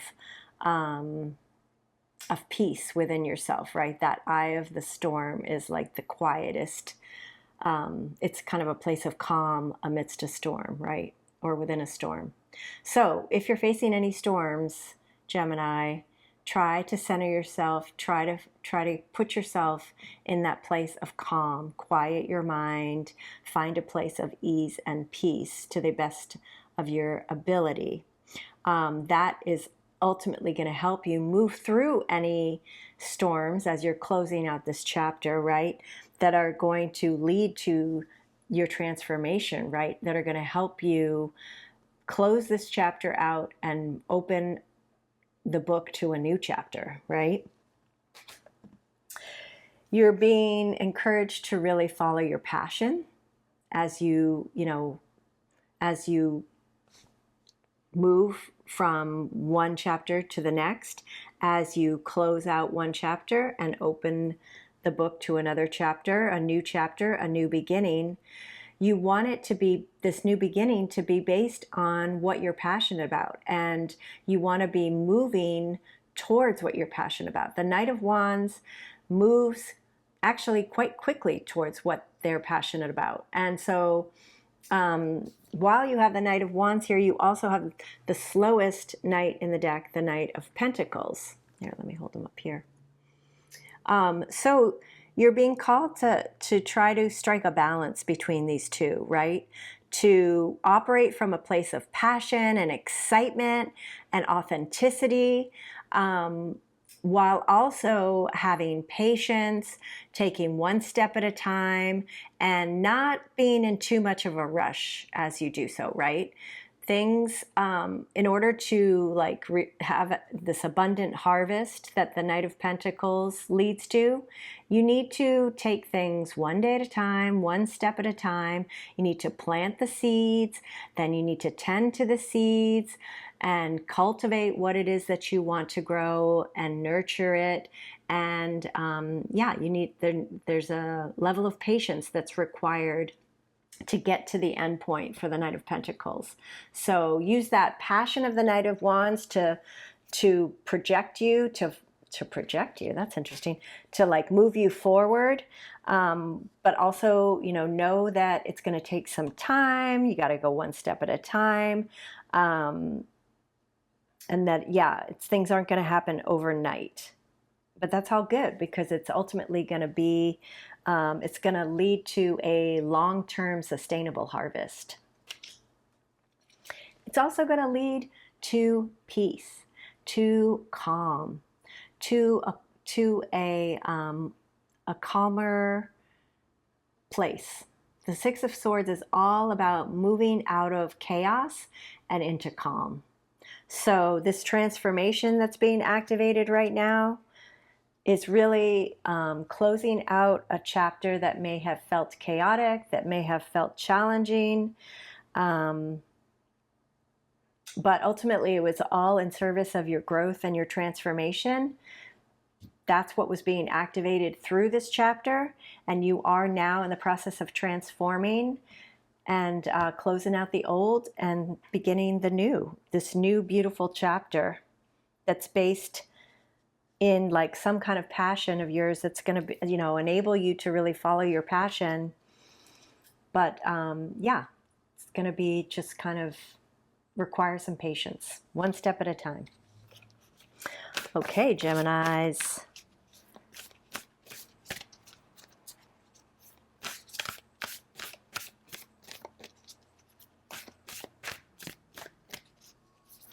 Yeah, and I'm just noticing confirmation meow from Lola. I don't know if you can hear that upstairs. What you doing, Lola? I'm just noticing right now too this image of first I noticed those two hearts, right? Spirit is loving you through this process and creating this bridge for you from the old to the new.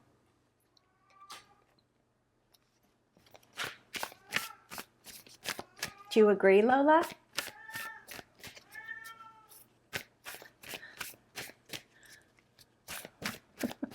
All right, our final message here. Oh, interesting. From the Moonology, full moon in Cancer, a personal issue reaches resolution. Confirmation from Lola. So yeah, you're closing a chapter, Gemini, and it's time for a new beginning.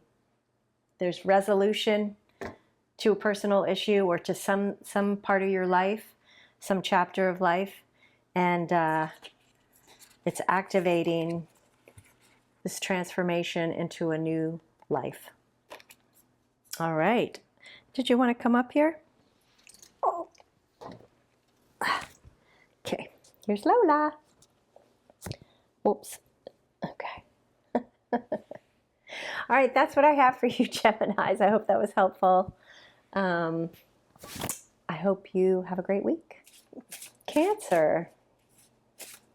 How you doing, Cancer? Lola is here. She wants to be part of the message. She's giving me a little bath right now. Little kisses. So maybe it would be nice, maybe you would enjoy a nice bath, some kisses from a beloved pet or a beloved person. Let's see if I can, there we go. All right, let's see what messages we have for you, Cancer.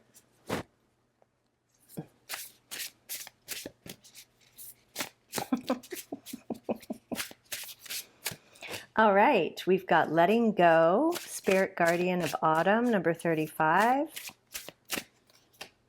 and Passage, Standing Stones, number 40. All right, so the passageway through challenges is going to be all, well, let me start over. Letting go is going to enable you to find the passage through any challenges you might be facing. 35 breaks down to an 8, which is movement. So I feel like by letting go of the past, letting go of old pains, old wounds, old stories, maybe control. You know, we'll get more of a clear message when we get the tarot, but by letting go of something, it's going to enable you to move through any challenges that you're facing with greater ease and create more stability, because the Standing Stones is card number 40, breaks down to a 4, and 4s to me are about stability. So yeah, letting go is going to help you move through any challenges, find a passage through, and get you to a more stable place or feeling more stability. Let's see what tarot messages we have for you, Cancer. And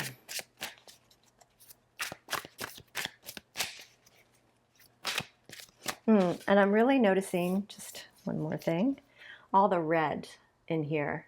There's some orange too, but really, really, the red struck me. And so that is speaking to the root chakra and the need to ground yourself, right? So, you know, letting go, but also grounding yourself is going to be super helpful.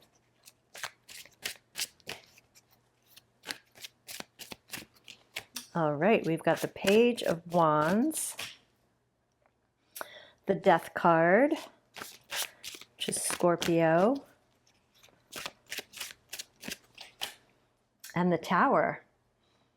Okay, some big majors here.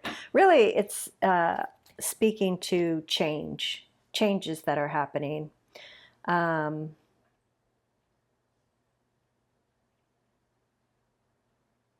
Yeah, and kind of letting go of the past in order for the new to evolve, in order for the new to come into fruition here.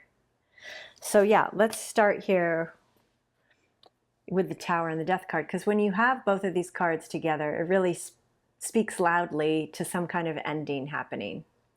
And that doesn't mean a negative ending. Don't, you know, like, don't be, some people get nervous about the Death card. Some people get nervous about the Tower card, but really these cards are just speaking to the end of something whose time has come, right?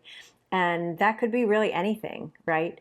To me, I love this version of the Tower. I don't even think I've seen it before, because it's like leaving that behind and going through this cave of unknown to the light, right? You're going towards the light, going towards the sun. And also you can see the light in the background of the Death card. The Death card speaks to endings and beginnings and transformation, right? So breaking down old structures, old beliefs, old mindsets, old behaviors, old notions, old ways, old stories, the old that is built on a faulty foundation. It's time for that to go so that you can actually build a stronger, better foundation that is more structurally sound, is actually going to serve as a more stable foundation for you, right? So by closing out the old, letting go of the old, whatever that means to you, it's going to mean something different for everybody probably, right? It's going to take you on this passage to a new beginning, right? To one that is filled with light and love and happiness and joy, if you allow it. So part of the Tower and the Death card require you to allow for this transformation, you to allow for this kind of destruction of the old in order for that new foundation, for that new beginning, for that new start to occur, right? For, you know, allowing yourself to go on a new passage.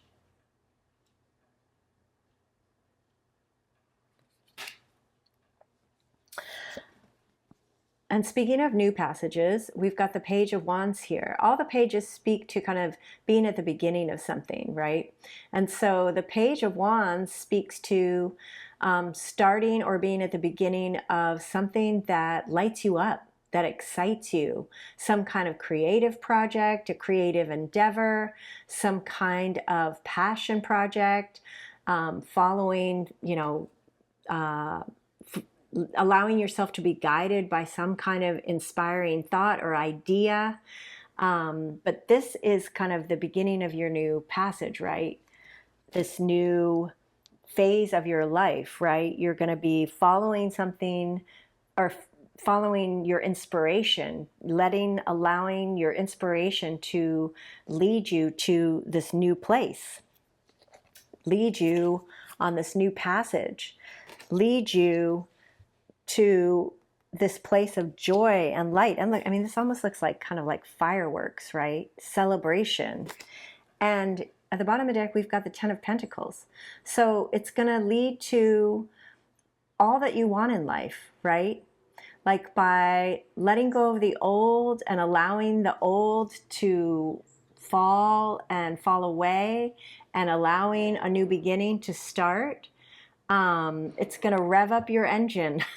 If you hear that in the background, it's going to rev up your engine and allow you to really create the world that you want for yourself. The Ten of Pentacles speaks to kind of all of the components that you would like to have in your life that make up the kind of the life of your dreams, and that create that sense of security and stability and kind of happily ever after. I mean, I know that doesn't totally exist, but you know what I'm saying. Yeah. Beautiful, Cancers. All right, let's see what our final message is from the Moonology deck here. Excellent. Love it. Luck is on your side. New moon in Sagittarius. Que bueno. Yeah. So trust that luck is on your side. Trust that all of this, change is not always easy. The Tower and the Death card can speak to difficult changes. Not always, but there can be some difficulty involved in letting go, in kind of breaking down the old and bringing in the new, closing out the old and, starting the new. So trust where you're feeling called. Trust your passion, your inspiration. Trust what is inspiring you and exciting you, and move in that direction, because luck is on your side. Okay? And so it's also important to trust that luck is on your side, and that all of this is taking you on a passage to your Ten of Pentacles. Beautiful. All right, that's what I've got for you. Hope that was helpful, Cancer. I hope you have a great week. Last but not least, we have Leo. And I just noticed that Leo was sitting back there, that Lola's back there in the, looking out the screen door, but Leo was in that little cube until a few minutes ago. So Leo has left the room. But Leos, I hope you haven't left the room. Hope you're doing well. I hope you had a good weekend and that your week is starting off well. Let's see what messages we have for our Leos this week. Nope, too much.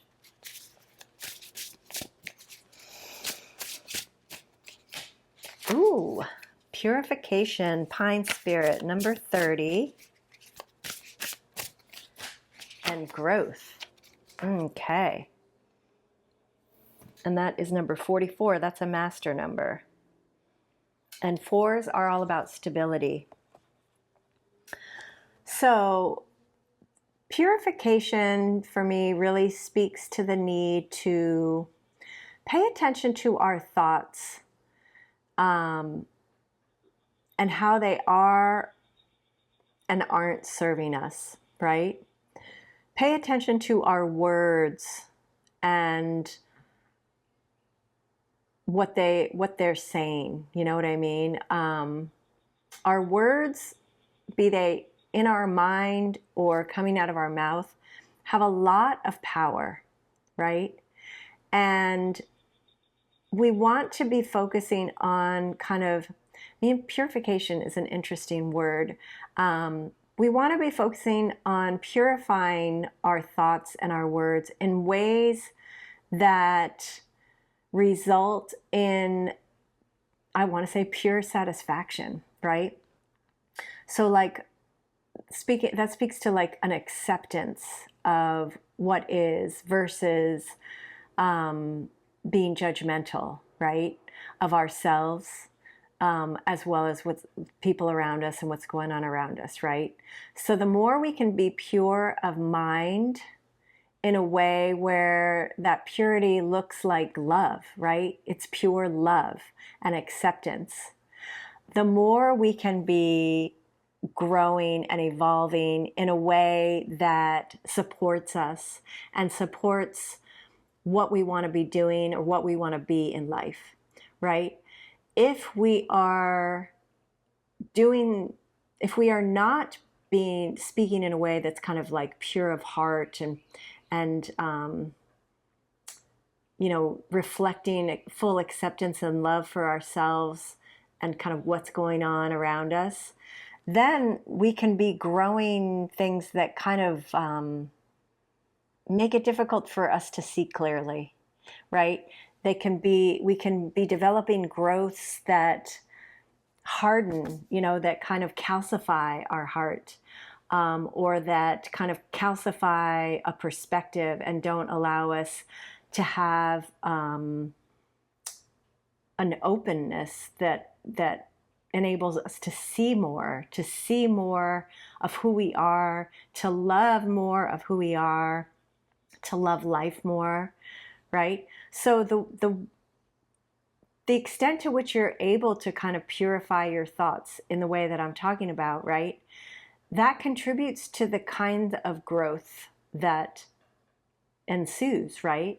Is it growth in the name of like evolution and beauty and the growth of abundance and, personal growth and development? Or is it growths that are more putrid and more restrictive and more diseased and more limiting, right? So choose to speak and operate from a pure heart, from a place of love and acceptance. Whew, that was a big initial message there, Leos. All right.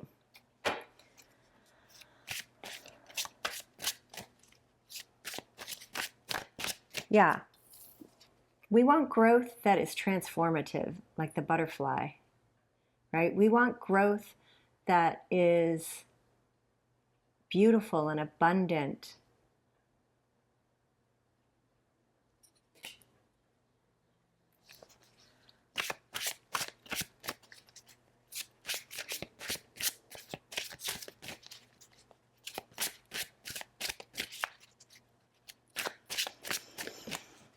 All right, let's see what the tarot has. We've got the moon,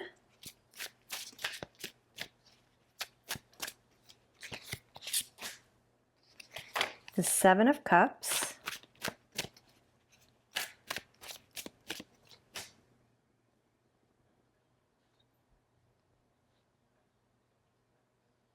sorry, my phone is ringing. A little distraction. Maybe you're going to find yourself distracted this week. Okay.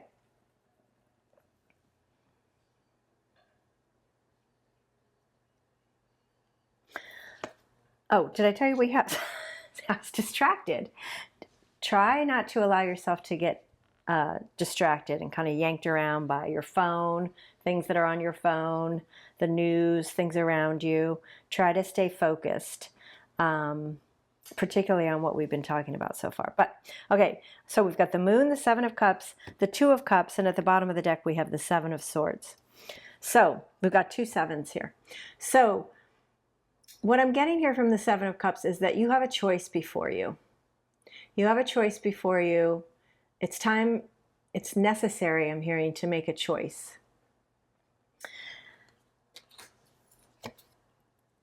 The Seven of Cups definitely speaks to having to make a choice when things may not be clear, right? Or maybe you've been kind of contemplating a lot of different options, right? And you've been feeling a bit confused about what choice to make. So the moon here is kind of confirming that things may not be totally clear to you, right? There's kind of I want to say kind of an urgency here to make some kind of choice despite things not being totally clear or straightforward, right? There are some unknowns with the moon. There could also be some fears with the moon. But what you're being advised to do here in terms of making this choice is to make a choice that stems from a pure heart and a pure mind, meaning that you are operating from a place of love. You are operating from a place where you have the intention to grow and evolve and become a better version of yourself.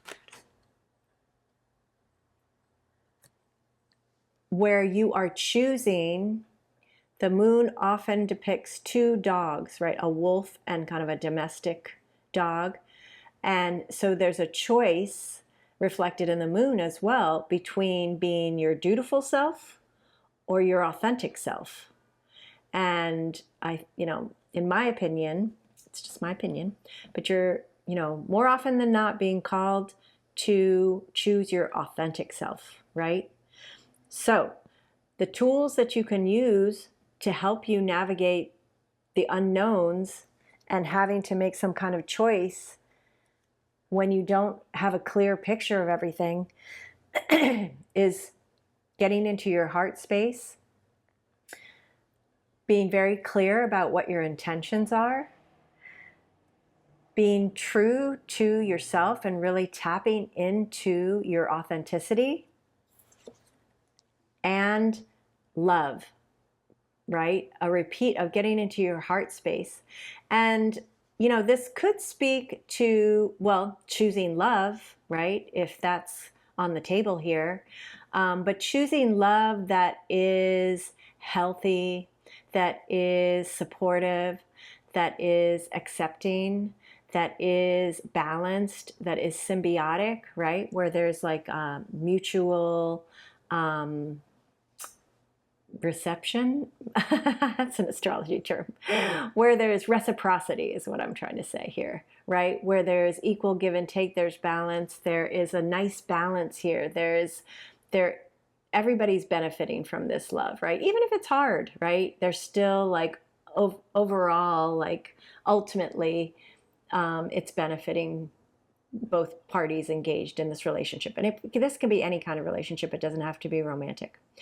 It can also be a relationship to yourself, right? And having that kind of relationship with yourself, loving, accepting, where the different parts of yourself are working well together, right? It's not without its challenges, but there's a love and acceptance. There's an unconditional love, really, and acceptance reflected in the relationship to yourself or with somebody else that's going to contribute to making the best choice for yourself here. So you could be seeking the support of somebody else. It could be about a relationship, or it could be, what you want to be taking into consideration in terms of loving yourself and what's going to be best for yourself and create the optimal situation for yourself in terms of, having that sense of balance, love, acceptance, coming from your heart, being true to yourself, having clear intentions and intentions for positive growth, all of that is going to enable you to make the best choice for yourself. The Seven of Swords, I feel like has two messages here in terms of this choice. There's one message that is encouraging you to be strategic, to be tactical, to do things possibly in a unique way, right? To approach this choice from a unique vantage point and be creative. Be creative with your selection, with your choosing, in this process. Be creative and strategic and tactical. The other side of the Seven of Swords is kind of, I don't want to say a warning. That always sounds kind of like, ooh, warning. It's more something to be mindful of is self-deception. So, as you're making this choice, be really honest with yourself, right? And true to yourself, right? Because if you're operating from a place of self-deception, making choices from that place tend to result in self-sabotage, right? They don't really tend to contribute to the kind of growth and evolution and expansion and development that you want to be moving towards, right? They can kind of set you back. So that's nothing to be afraid of. It's just something to be mindful of, to really be honest with yourself, to really be in your heart space, to really love yourself through this process, and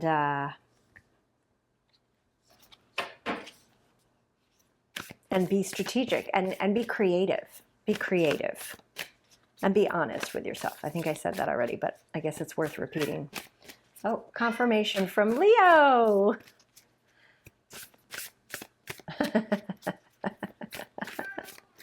Okay, yeah, we heard you. Let's see what final message we have here for our Leos.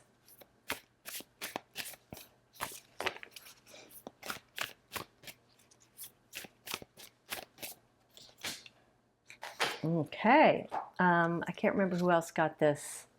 Was it Pisces? Do you remember, Leo? All right. Do you want to, Leo, you want the Leos to see you? You want to come up here? No? Okay.